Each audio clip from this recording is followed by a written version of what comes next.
오늘은 교육학에서 철학하고 교육학의 징검다리 뭐 그렇게까지 제목을 한번 붙여봤는데요. 그 지식을 얻는 방법, 합리론, 경험론에서부터 가르치고 배우는 데는 그럼 어떤 시사점을 줄 수 있는지 거기까지 한번 가보려고 합니다. 그 존재와 사유, 서구 철학, 서구 교육이론도 이제 그쪽에서 토대를 잡은 게 많아서 고대 그리스, 중세, 그 다음에 데카르트, 16세기, 17세기 과학혁명을 거쳐서 저희한테는 실증주의로 잘 알려져 있는 거. 그리고 데카르트, 칸트를 거쳐서 지금은 어디까지 와 있냐면 현대, 그 17, 8세기, 19세기, 그 다음에 20세기 현대를 넘어서 지금은 포스트 모던하다라는 거는 그 시대적, 그 당시 자기들이 살아갈 때를 기준으로 얘기하는 거고요. 그래서 존재한다는 거는 뭐고 인식한다는 건 뭘까? 근데 저희 출발점이, 저희도 그렇고 모든 서구 학문의 출발점이 고대 그리스입니다. 근데 저희는 이게 참 낯선데 뭐냐면 고대 그리스에서는 로고스 또는 이데아, 그래서 로고스 이성이라는 건데요. 두 개로 나누어서 생각했습니다. 보편 이성. 이게 이제 중세로 오면은 신적 이성 이렇게 되거든요. 그 우주론적 이성. 그러니까 거대한 우리 바깥에 뭔가가 있고, 그 다음에 인간의 이성. 그거는 소우주적 인간 이성이라고 분리했는데, 이게 대우주, 소우주가 일치할 때가 진리입니다. 진리. 다시 말씀드리면 우리 바깥에 자연이라고 부를지 우주라고 부를지 아니면 신의 세계라고 부를지 이데아의 세계라고 부를지 거대한 게 있고요.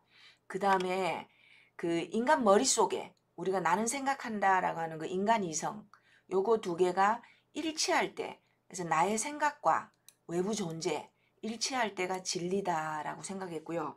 그 처음에 인류 출발점은 우리가 지식을 얻는 거, 진리관이라 그러죠. 진리란 무엇일까?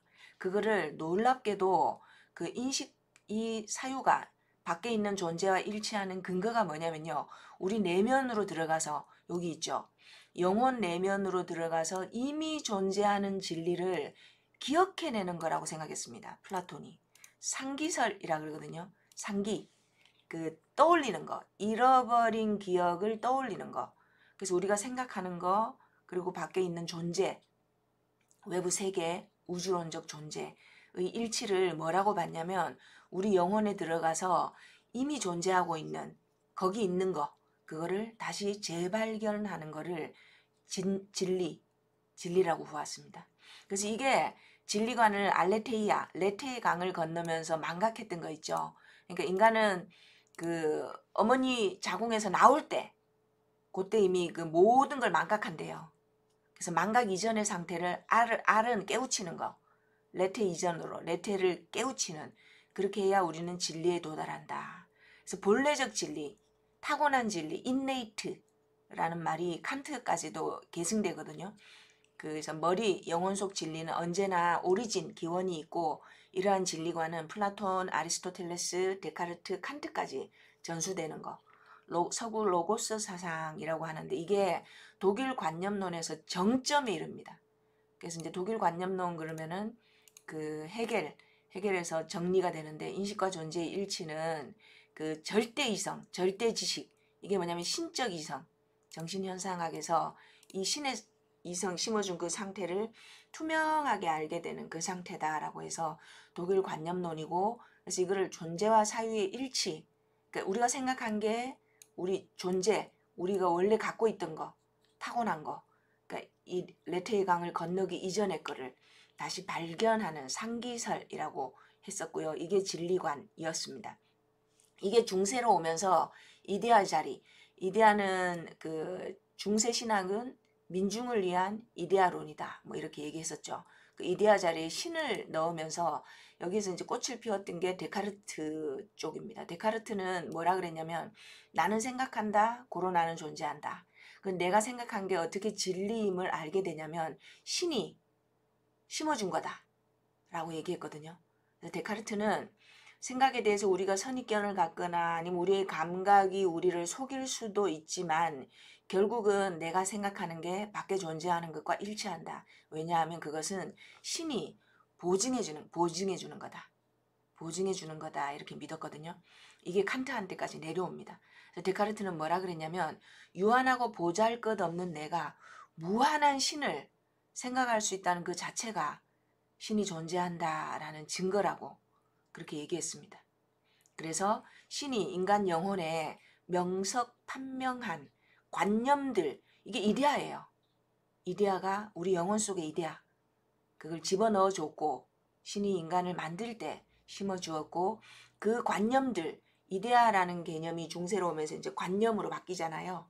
그 관념을 통해서 우리는 외부의 존재, 물 자체, 사물을 인식할 수 있다. 그 일치를 보증해 주는 것은 신이다. 그래서 데카르트에서는 코기토가 사물의 본질을 신이 준 자연의 빛이다. 이게 뭐 이성의 빛이다 라고도 얘기하고요. 중세는 고대 이데아가 신의 자리로 바뀌면서 우리가 신의 존재와 맞닿아 있을 때 신의 존재를 볼 때, 깨달을 때, 이게 중세 신학에서는 신의 존재를 깨닫는다. 우리 속의 신을 발견한다. 이렇게까지도 나가거든요. 그래서 이데아와 실제는 동일한데 우리는 관념을 통해서 그 외부에 존재하는 실제를 파악할 때 우리는 진리에 도달한다. 이렇게 믿었었습니다. 그래서 올바르고 정확한 관념을 뭐라 불렀냐면 명석판명한 관념 또는 필증적 명증성 이렇게 불렀고요. 이게 수학의 기하학으로 연결됩니다. 왜냐하면 이데아를 가장 잘 나타내주는 거, 수학적인 거, 기하학적인 거. 왜냐하면 완벽한 원, 완벽한 타원, 절대로 우리 세계에서는 못 보고 이데아의 세계, 신적 이성에 맞닿았을 때 우리는 그거를 깨달을 수 있고 상기할 수 있고 기억할 수 있다. 이렇게 믿었거든요. 이게 관념론입니다. 그 감각은 우리를 속이니까 관념 속으로 들어가야 된다고 믿었던 거죠. 이게 이제 칸트에게로 연결됩니다. 칸트는 뭐라 그랬냐면 내가 어떤 사물에 대해 사유한 것, 내가 생각한 것이 하나님이 그 밖에 있는 바깥의 실제, 존재와 일치한다는 근거가 뭐냐? 이걸 보증해 주는 거. 그래서 칸트는 두 가지를 구분하는데요. 외부 세계, 우주에도 인과율이 있고 인과 법칙 있죠. 그리고 우리 머릿속에도 우리 인식 안에도 인과율이 있다는 거예요. 그래서 객관과 주관의 일치, 이 두 개가 일치할 때를 진리라 그랬죠. 여기서 많이 듣던 거죠. 아까 대우주, 소우주, 고대 그리스에서 생각했던 거 있죠. 우주론적인 질서가 있고 우리 인간 이성 속에도 소우주, 인간 이성의 질서가 있는데 요거 두 개가 일치할 때 그게 진리다. 근데 칸트는 외부 세계 그리고 주관 인식론 두 개를 구분한 다음에 그래서 이렇게 해서 우리가 외부 존재에 맞추어 두 개 일치니까요. 맞추어서 인식을 외부 존재를 인식을 구성한다 이렇게 봤거든요. 그래서 보시면 오성의 틀 칸트가 스키마 도식이라고 했던 거 있죠. 우리가 이걸 타고난다 그랬었죠. 양, 질, 인과관계 뭐 이런 거 범주라고 불렀던 거. 그래서 우리 인간 머릿속에 인과율이 있고요. 외부 자연세계 우주에도 인과율이 있고 그래서 우리가 범주로 원인과 결과라는 이 도식으로 외부의 현상에 맞춘다는 거예요. 해석한다는 거죠. 의미를 구성한다고. 그래서 이거 두 개가 일치할 때 그래서 비가 내려서 땅이 젖었다 라는 걸 이걸 우리가 인과관계로 엮을 수 있는 이유는 우리 머릿속에 이미 타고난 그 본래적인 innate 도식 오성의 범주 틀을 가지고 현상을 해석한다 이렇게 봤던 거죠. 그러면 이번 시간 주제인 코기토 한번 들어가 볼게요. 코기토는 코기토 에르고 숨 그래서 코기토 I think 에르고 therefore I am 이게 therefore 에르고를 경계로 사유와 존재가 연결되죠. 그래서 데카르트를 근대 합리주의의 아버지 합리주의, 연역, 이성, 인간의 이성 다 연결됩니다. 그래서 코기토는 think고요. 숨은 being, 존재예요. 존재.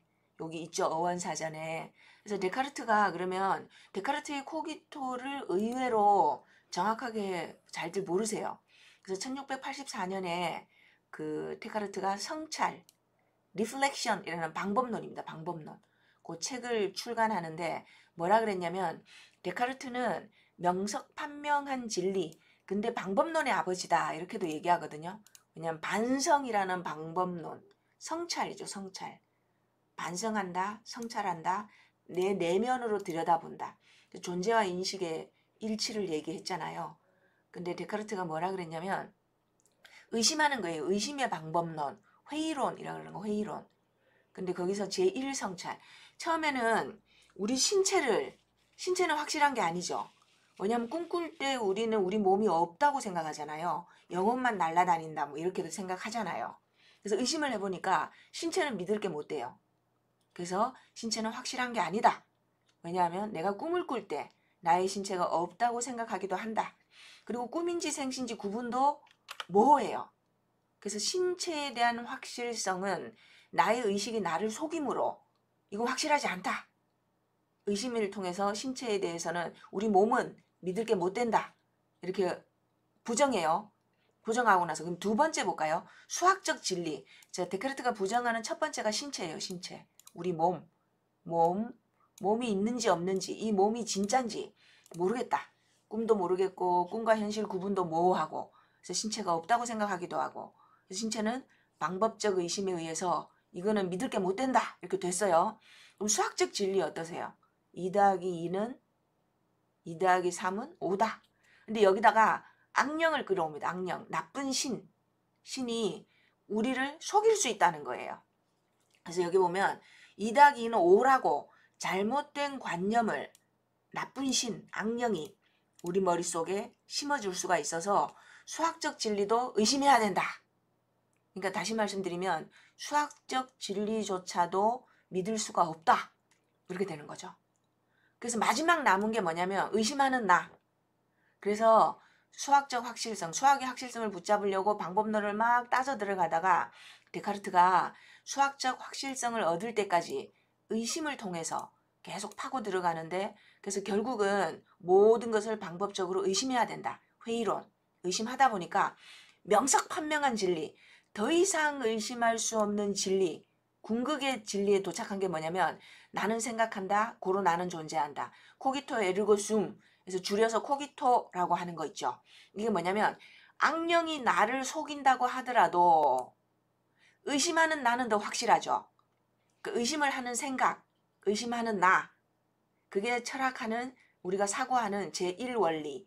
생각하는 나는 의심을 하면 할수록 생각하는 내가 있다 라는 거는 부정할 수 없다는 거죠. 그래서 생각하는 나는 실제로 존재한다. 그래서 나의 존재는 악령의 대상이 수학적인 진리도 속일 수 있고 내 몸, 신체도 믿을 게 없고 그것도 있는지 없는지 모르겠고 그렇지만 나의 생각, 내가 생각하고 내가 의심한다는 그 코기토는 악령에 의해서도 의심될 수 없이 확실한 거다. 생각하는 나에 대한 의심에서 증명되는 거는 여기 있죠. 읽어볼게요. 그대로. 생각하는 나에 대한 의심으로부터 확실히 증명되는 것은 내가 생각하고 그러므로 나는 존재하고 있다 라는 요 명제만큼은 악령에 의해서도 폐기될 수 없는 확실한 진리다. 그래서 여기서부터 모든 사고함, 철학함, 생각함은 출발해야 된다라고 하는 인간학, 주체철학, 나는 생각한다. 나를 끌어왔잖아요. 나를. 그래서 주체철학의 출발점이 됩니다. 그래서 칸트도 인간 오성의 진리 이런 걸 얘기할 때 신이 있다고 요청해야 된다 이렇게 얘기하거든요. 그래서 중세에는 신이 중심이고 우리는 생각한다. 내가 주체가 제1원리가 될 수 없었는데 데카르트가 나는 생각한다 그러면서 나라는 주체를 끌고 와요. 그 신 자리에. 그래서 감각은 우리를 속일 수 있지만 우리의 사유, 관념, 이데아에서 파생된 그 관념 있죠. 이데아라고 안 하고 관념이라고 했던 거. 아니면은 칸트 버전으로 말하면 신이 우리 속에 머릿속에 넣어준 우리 이성 속에 넣어준 도식, 그 오성의 틀, 스키마 그런 거는 신적인 것과 관련되어 있는 그런 관념에 의해서 우리는 진리를 여기 있죠. 관념은 보편적 지속적인 진리이며 지각에 상관없이 그걸 통해서 우리는 진리에 도달할 수 있다. 그래서 합리주의, 이성을 통해서 신이 머릿속에 심어준 관념을 통해서 그럼 조금 더 보면 데카르트는 근데 결국은 신을 죽인 게 아니고요. 신을 또 불러들입니다. 데카르트는 우리의 생각, 코기토하고 존재, 사물, 외부 세계 있죠. 우주 밖에 있는 거. 이 본질은 신이 준 자연의 빛, 이성의 빛하고 일치할 때 우리는 진리에 도달할 수 있다. 이렇게 얘기했거든요. 그래서 나는 내가 생각하는 동안은 내가 존재한다. 의심하는 나는 더 이상 의심할 수 없다. 근데 데카르트는 그게 제1성찰이었고요. 제3성찰에서 신존재 증명으로 들어가요. 신은 존재한다는 걸 어떻게 증명하냐면 한번 생각해 보세요. 어떻게 증명했냐면 설득력이 있는지 유한하고 보잘것없는 내가 무한한 신을 생각하는 것 자체가 신이 존재한다는 증거라고요. 왜냐하면 신을 생각할 수 있도록 명석판명한 관념들을 우리 인간 영혼에 심어주었다고 생각한 거예요. 데카르트는. 그래서 신이 인간을 만들 때, 로고스로 인간을 만들 때 신이 인간의 영혼에 명석판명한 관념들을 심어주었고 그 관념들을 사용해서 우리는 사물을 인식할 때 그러므로 존재와 사유는 일치할 수밖에 없는 거죠. 그래서 신존재 증명. 데카르트는 제1원인자, 내가 생각하는 것으로부터 신의 실체 증명까지 가는, 그래서 의심을 거쳐서 확실하게 도달하는 투명한 주체, 이성으로 투명한, 이성의 빛, 자연의 빛, 진리의 빛. 그래서 인간 이성이 철학의 출발점이다라고 만들었는데 결국은 신 존재를 증명하는 걸로 이성을 활용하는 데서 끝나죠. 어쨌거나 그럼에도 불구하고 나는 생각한다라는 그 부분을 주목한 사람. 그래서 17, 18세기 서구 계몽주의, 그 인라이트먼트, 빛을 비춘다, 이성의 빛을 비춘다예요. 미개한 인간 정신에. 해서 이성을 중심으로 철학이 출발할 수 있는 이성 철학의 문을 연 거죠. 근데 이제 이 모든 거를 니체가 뒤집습니다. 나는 생각하기 때문에 존재하는 게 아니고 너의 생각은 이미 너의 해석이다. 이렇게 한번 뒤집거든요. 그래서 데카르트의 코기토, 명증성, 여기 용어들, 여기 있죠. 명석 판명하다, 클리어, 투명하다 라고 하는 거. 요 클리어, 투명한 거고, 디스팅트, 판명, 구분된다. 명확하게 구분되는, 애매모호한 거 말고요. 어둡고 애매모호하고 그런 거를 과학도 그렇고 근데 이성적 사유에서는 되게 이렇게 안 좋은 걸로 보거든요. 그래서 여기 보시면 명석하다 라고 하는 건 투명하게 내 의식이 나타난다는 거고 판명하다, 디스팅트, 다른 지식과 분명하게 구별된다 이런 뜻이에요. 그래서 데카르트의 명석 판명함은 어디로 가냐면 수학의 기하학으로 갑니다. 기하학으로. 이게 놀랍죠. 그래서 저희가 합리론 얘기할 때 굉장히 어려워하시잖아요. 수학적 공리가 합리론의 꽃입니다. 꽃. 그래서 데카르트는 그 아리스토텔레스의 고대 그리스 철학을 계승하는데 그 이데아 자리에 이성의 빛, 그리고 데카르트는 실체, 존재하는 거를 세 개로 나눴어요. 세 개로. 신의 정신. 이 신이 모든 우리 인간 영혼 속에 명석판명한 관념들을 넣어줬다 그랬잖아요. 근데 그걸 어떻게 깨우친다고요? 상기한다고요? 영혼 속으로 들어가야 돼. 영혼 속으로. 밖으로 나가는 게 아니고 경험론이나 실증주의 과학처럼 자연 속에서 우리가 발견하는 게 아니고요. 우리가 규칙을 만들거나 그런 게 아니고 신이 요 구절 되게 지금은 저희가 이제 되게 이쪽 사회로부터 멀어져서 낯설 텐데 요 부분만 기억하면 좋을 것 같아요. 신이 인간의 영혼을 만들 때 명석판명한 관념들을 넣어줬다고요. 근데 이거를 우리가 태어날 때 어머니 자궁에서 나올 때 레테의 강을 건널면서 다 망각했대요. 이거를 깨우치는 거를 그 그리스 용어가 그대로 남아있죠. 알레테이아, 레테의 강에 넘어왔던 거를 다시 복원하는 상기하자. 그래서 상기설이라고 부릅니다. 상기설. 그래서 여기 보시면 데카르트는 실체를 신의 정신, 인간 그리고 우주론적, 사물과 질서, 육체 이렇게 했거든요. 근데 놀라운 게 뭐냐면 인간은 그럼 무엇으로 이루어져 있을까요? 인간은 두 개로 나눴죠. 인간 정신과 육체 이원론으로 나눠요. 이걸 나중에 칸트가 이론론으로 통합하거든요. 근데 데카르트는 여기서 이제 욕을 많이 먹습니다. 인간을 이원론 두 개로 생각하는 사물하고 연장된 사물. 우리 몸은 머릿속, 우리도 영혼이라고 생각하시는 거. 정신. 요거랑 그 다음에 우리 몸뚱아리 있죠. 살덩어리, 육체, 연장된 사물. 이게 뭐냐면 이게 재밌는 게요. 그 당시 밀랍 있죠. 밀랍. 그 벌꿀 만드는 그 벌집. 벌꿀 저장하는. 밀랍을 녹였을 때 사물의 본성, 사물의 변하지 않는 속성, 냄새도 그 다음에 뭐 모양도 다 바뀌잖아요. 근데 이렇게 그 사물 또는 우리 몸을 공통으로 특징 짓는 물리적 특성, 본성을 뭐라 봤냐면 연장으로 봤어요. 연장으로. 연장이 익스텐션이에요. 이게 도구가 아니고 연장, 늘어난다라는 거 있죠.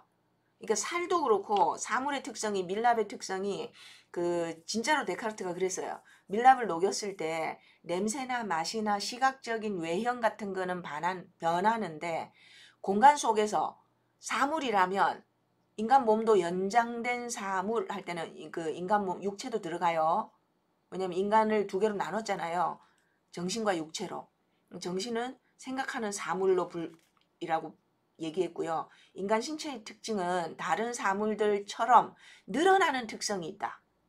그래서 연장된 사물이라고 불렀어요. 사물의 한 종류다라고. 그래서 모든 사물들의 공간 속의 본질, 에센스는 뭐냐면 늘어난다는 것. 이렇게 이원론으로 나눴어요. 그래서 데카르트는 뭐라 그랬냐면 우리가 생각할 때 무엇으로 밖에 있는 진리에 도달할 수 있냐면 사물, 원래 그 존재 자체하고 일치할 수 있느냐면 보세요. 내 감각은 나를 속여요. 선입관도 있고 잘못 볼 수도 있고. 근데 신이 부여해준 명석판명한 관념을 가지고 봐야 대상을 제대로 인식할 수 있고 그게 진리다. 그래서 결국 데카르트가 말한 밖에 있는 사물과 내가 생각한 그의 일치를 보증해 주는 것은 신이 되는 거죠. 그리고 이 관념들을 통해서 사물을 인식할 수 있다라고 봤으니까 합리론이 되는 거예요. 경험론이 아니고 데카르트는 합리주의의 아버지다. 뭐 이렇게까지도 하잖아요. 그래서 그 탁자를 인식한다고 생각해 보세요. 색깔, 맛 이런 거는 주관적인 거죠. 근데 기하학 있죠. 기하학. 그 당시 유클리드 기하학을 설명하기 위해서 데카르트가 이러한 인식론을 만들어냈대요. 그래서 데카르트는 기하학적 방법에 의해서 기하학적 방법 그럼 뭐 떠오르세요? 여러 가지 공리들, 명제들 있죠. 이게 신이 준 관념의 대표적인 거라고 봤어요. 그래서 이런 걸로 볼 때 이런 걸로 연역적으로 사유해야 여기 보세요. 이거 수학 기하학적 방법에 근거하여 공리와 명제들로부터 거기서부터 파생된 연역해낸 경험에 의존한 거 아니에요. 이런 보편타당한 객관적인 형식적 본질을 추론해내는 게 이게 진리라고 봤거든요. 그래서 연역법 그리고 명제 등을 통해서 자명한 셀프 에비던트 그 자체로 진리인 명석판명한 추론, 여기서는 추론 연역이에요. 보편타당한 진리에 도달할 수 있다. 이렇게 믿었거든요. 그래서 특정 명제의 정의, 그러니까 우리가 3단 논법에서 뭐 대전제에 간주되는 거 있죠. 그런 위치에 있는 거 출발해서 보편적 연역을 통해서 그게 철학하는 방법이었어요.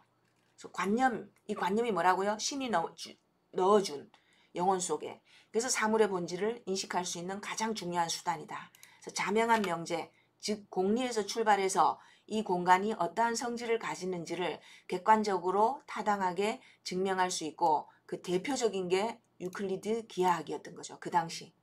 그래서 공간의 변화를 탁월하게 그리고 진리 그 자체로 설명할 수 있는 게 모든 수학적 공리였어요. 근데 이제 니체가 이걸 깨죠. 1900년대 초 중반 니체가 나와서 이런 수학의 공리 이거 모두 인간이 만든 거다. 자연의 수학화라 그러거든요. 모든 거를 기하학적으로 자연 자체를 설명할 수 있을 거다. 인간 이성으로. 이성의 내부로 들어가서 발견하라 그랬죠. 근데 니체가 그럽니다. 자연에 무슨 수가 있냐고. 숫자가 어딨냐고. 인간이 자연 법칙도 만들었고 모든 밖의 대상도 수학화해서 숫자로 만들어서 계산할 수 있다고 환상을 품고 있었다. 이렇게 비판합니다. 그래서 시공간 개념 안에서 자연 법칙이 돌아간다고 인간이 만들어 놓았다. 자연 법칙의 수가 기하학적 시공간 개념을 넣어서 연속성을 말하는 것은 모두 인간 중심적인 거다.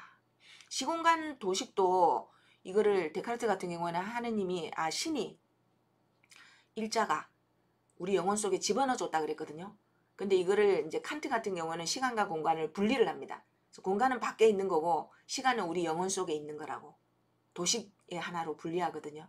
그렇게 해서 칸트가 조금 디벨롭 시키기는 하는데 여전히 칸트나 데카르트는 여기 보시면 그 고대 존재와 사유 이 관념론을 못 벗어난 이데아의 세계를 발견한다. 하나님이 넣어준 영혼 속에 새겨놓은 그거를 상기하면서 외부의 존재를 우리가 파악할 수 있다. 이렇게 믿었는데 이게 깨지는 게 현대예요. 서구 철학의 대전제 내가 생각한 것이 밖에 존재하는 거다.